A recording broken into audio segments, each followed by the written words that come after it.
As a product designer at a fast-growing digital bank, believe me when I tell you that I feel the pressure to keep up with AI more than most people will. It used to be so overwhelming because there are just too many tools out there and there's not enough time to learn anything new. After 18 months of trying different tools, building my own ideas, and even teaching my colleagues at Monzo what I've learned, I no longer feel overwhelmed. And I can confidently tell you this. The problem is not that you don't know where to begin. The problem is that nobody has shown you a clear and actionable roadmap to navigate all of this. And if you watch this channel regularly, you know I love a roadmap. So in this video, I'll walk you through a roadmap to become an AI native designer in one weekend. This roadmap is specifically focused on guiding you to design, build, and ship working products using AI tools without writing a single line of code. The entire roadmap takes about 12 to 15 hours, so you can stretch it out to finish it in a week if one weekend isn't enough time. A section of this video is brought to you by Gamma, the AI app that takes you from idea to polished presentation slides in minutes. Before we get into day one, there's one core principle that I want you to carry through the entire roadmap. Without this principle, it will be difficult for you to make it through. The principle is this: whenever you get stuck, just ask. The answer to every problem you will encounter in this roadmap is just one question away. Whenever you get stuck, just ask ChatGPT, ask Claude, ask Gemini, and keep that in mind. Let's go.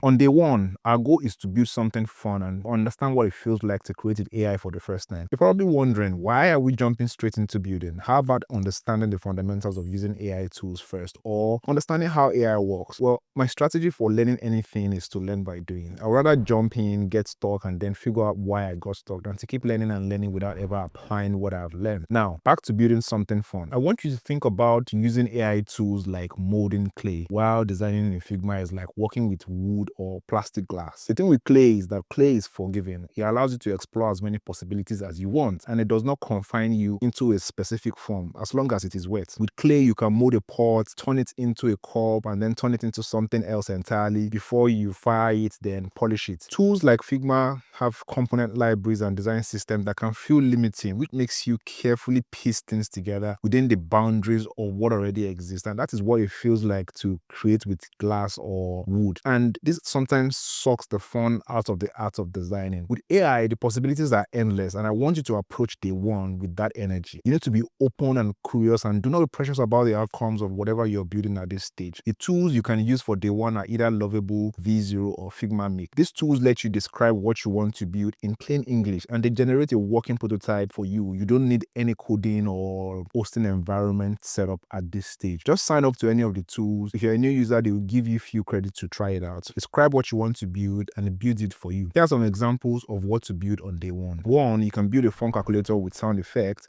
when you tap the buttons. You can build a stopwatch with some satisfying animations. You can build a fun color palette generator for your designs. For example, here's the calculator I built using V0 in less than 15 minutes. Whatever you build should feel fun to you, and it should be something you can finish in 30 minutes to 1 hour. This is you making your first clay pot. It is not going to be perfect. It might be a bit wonky, but when you hold it in your hands and realize that you made this, that is when the shift happens. You stop asking, can I build things? And you start asking, what do I want to build next? Speaking about asking, one question I had in mind while I was designing this roadmap was, how do I give you some non-video material that can guide you so you don't have to keep coming back to this video while going through the roadmap? And I figured that the best way I could do that is to give you a presentation of everything that you need to do at every step of the roadmap. But creating presentation slides is so time consuming, especially when you want to make them polished as a designer. This is where Gamma and Claude comes in. With Gamma, I can create visually appealing slide decks right inside Claude, where I already brainstorm ideas for my videos. All I had to do was add Gamma as a connector in Claude, paste the full content that I designed for this roadmap, and describe what I wanted the presentation to look like and who I was creating it for. Claude even asked me some follow-up questions to get it right the first time. What's even more beautiful is I can refine the content by chatting in Claude, or I can go into Gamma to make any visual changes. Now I have a well-designed presentation that can guide you through this entire roadmap, and it took me about 15 to 20 minutes to create. It is linked in the description of this video. Aside from building and shipping ideas without writing a single line of code, using tools like Gamma and Claude in interesting ways to rethink how slides are created is exactly what it means to be AI native. If you want to give Gamma a try, follow the link in my pinned comments below.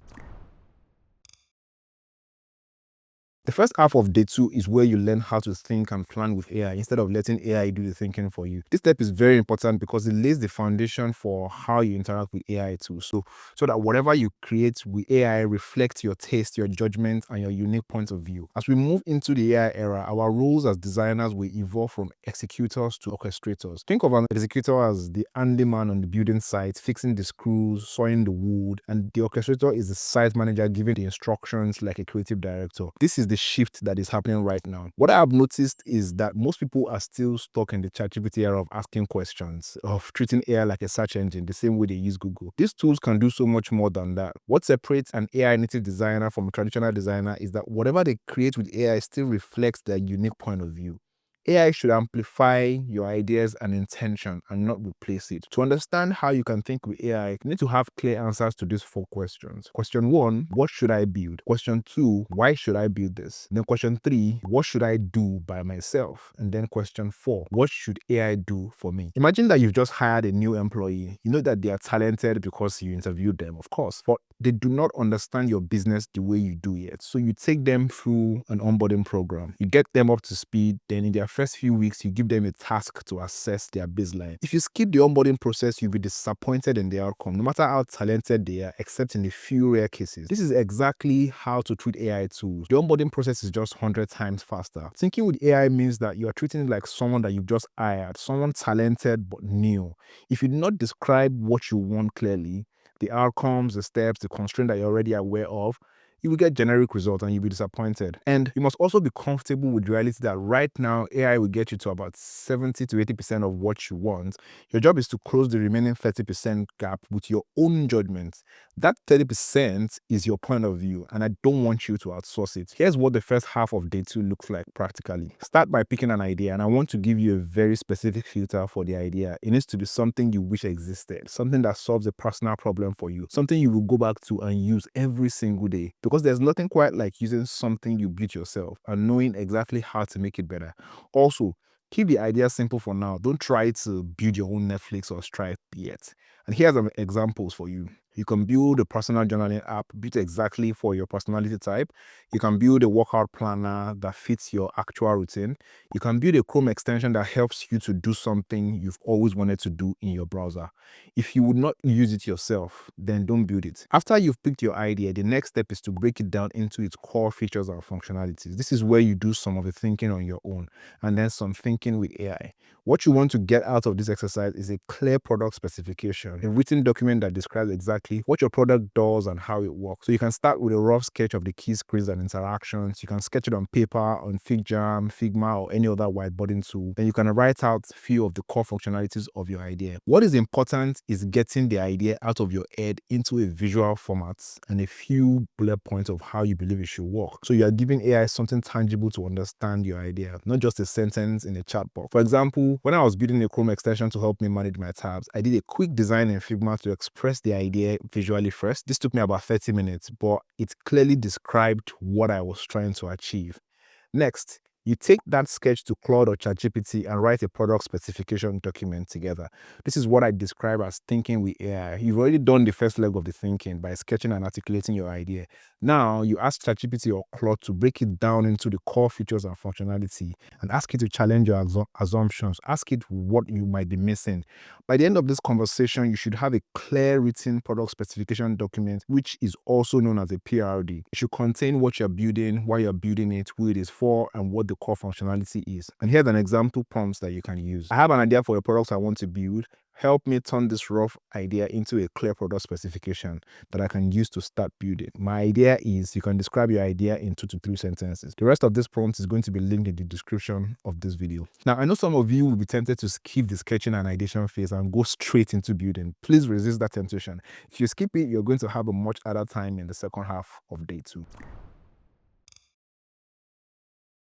On day 1, we used prototyping tools like Lovable and Figma Make to build something fun. These tools are brilliant for quick prototypes with simple functionalities. You describe something, it builds it, and then you can share the link and people can play with it. But when you want to build something more complex, something with real logic, something you can customize deeply and iterate on over time, you need to move to a more robust AI coding tool, and you need to get familiar with coding agents using tools like Cursor or Claude Code. A quick difference between Cursor and Claude Code. I think both of them are the most popular ones right now. Cursor is a code editor with AI built into it. Think of it like the tool a developer uses to write code, but with coding models like Claude, ChatGPT, and Gemini sitting right next to you. So you do not have to write any code at all. You describe what you need in plain English and the tool generates the code for you. Claude Code, on the other hand, is Claude's standalone coding model. Unlike Cursor, you cannot use other AI tools within it. You can only use Claude. It used to be quite technical to use Claude Code because you could only access it through the terminal.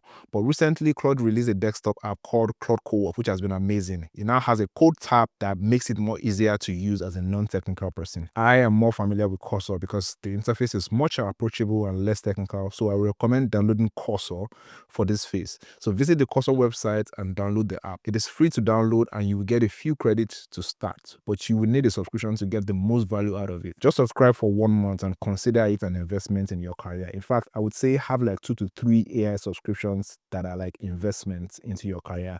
Now, here's the mindset I want you to carry into this phase. You are the designer and Cursor is your developer. Your job is to describe what you want to build in detail, clearly, just like you did when you wrote the product spec. Cursor writes the code, you review it, you direct it, and keep it aligned to your vision.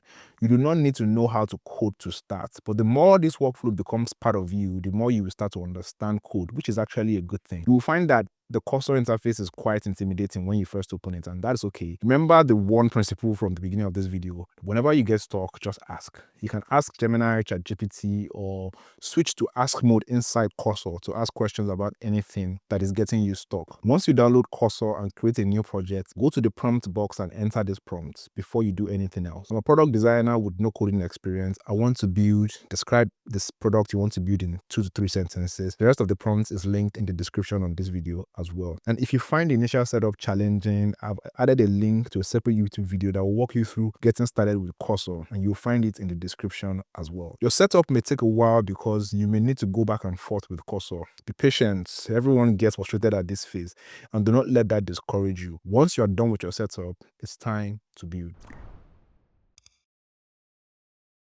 When building with coding agents, there are 2 things you must do to avoid any complexity down the line. The first thing is to break down your product specification into smaller buildable parts. The second thing is to plan each part before you build it. So avoid dumping the entire product specification into Cursor and asking it to build everything in one go. Remember that you're not building a fun prototype like you did on day one. Now you're building something real. So I want you to treat it that way.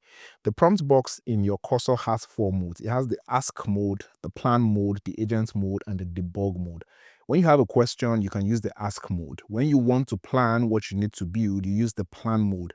And when you want to build the plan, you can use the agent mode. Sometimes the agent will also ask you to switch from plan mode to agent mode so that it can execute. And you can use debug mode to find bugs. I barely use debug mode, but I know that as I build more robust tools and get more into complex tools, I'm going to need to use it. In any of these modes, you can switch between the different coding models like Claude Opus and Sonnet models, ChatGPT, and Gemini models. The model I often use is Claude Opus 4.6 because it usually gets the UI design right the first time, especially if I show it an example. It is also the most expensive model. I noticed it burns through most credit than other models, so that's just something to be aware of. So to get started, switch to plan mode in Cursor, upload the product specification you created on day 2, and ask it to break it down into 4 major buildable parts. You can also do this step inside ChatGPT if you prefer, but I think you should do it in Cursor because it's great to use the plan mode for this. The goal is to have 4 individual parts of your products that you can develop, that you can build and test end to end, one at a time before moving on to the next one. Once you have your 4 parts, ask Cursor to create a plan for the first one. Once it has created the plan, it will ask you if you should go ahead and build. And an example of one core part that you could build in parts might be onboarding. So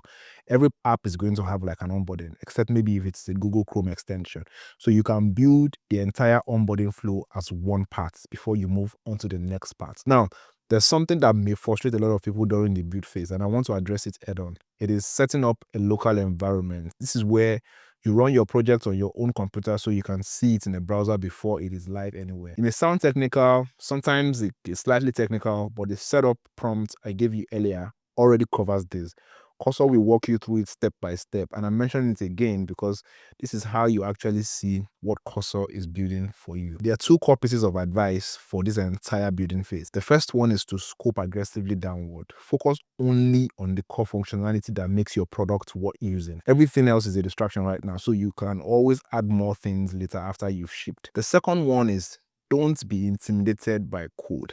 You can see the code, you can see the terminal, and it can be intimidating. You're going to see files, you see syntax errors that you don't recognize. Just resist the urge to understand everything immediately. Your job is not to become a developer. Your job is to stay in the role of a designer and an orchestrator and direct the AI towards the outcome that you want. Remember, the most powerful thing that you can do in this phase is asking. Once you're done with the first buildable parts, all you just need to do is rinse and repeat until you've built all 4 parts. You may be tempted to start making things look visually appealing while you're building. That is your designer brain taking over, and it's completely understandable. Try to resist that temptation and build something that works first and then make it appealing after you ship.